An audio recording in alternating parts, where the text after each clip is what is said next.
This content is AI generated for informational purposes only and should not be directly used for clinical decision-making. Hello and welcome back to the Neurosurgery Hub podcast. I'm Dr. Aris, Senior Attending Neurosurgeon. And I'm Dr. Alara, Research Fellow. Today we're looking at a fascinating new study from the journal Clinical Neurology and Neurosurgery, published in 2026. The paper is titled Antithrombotic Therapy and Recurrence Requiring Surgery After Twist Drill Craniostomy for First-Time Chronic Subdural Hematoma. This is a topic that is bread and butter for us in the neurosurgical department, but it's becoming increasingly complex. We are seeing a demographic shift. Chronic subdural hematoma, or cSDH, predominantly affects older and medically frail patients.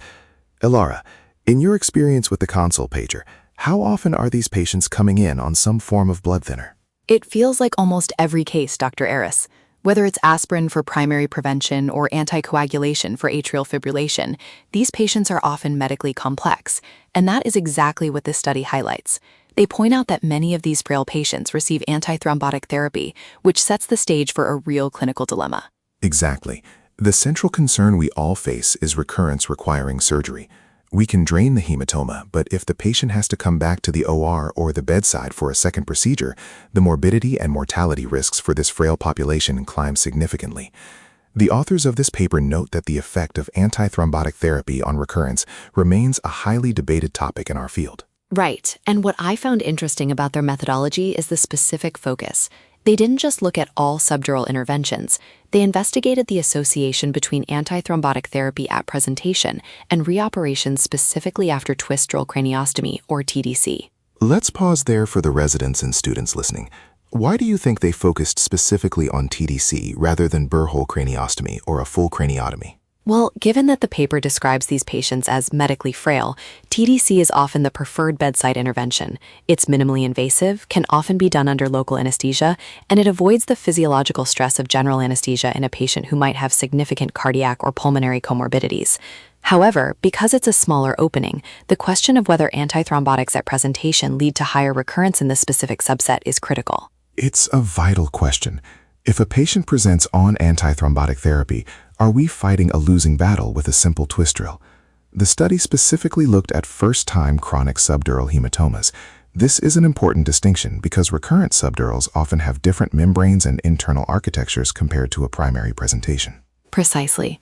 By limiting the scope to first-time cSDH, they're trying to isolate the variable of the medication's effect on the initial healing and rebleeding process.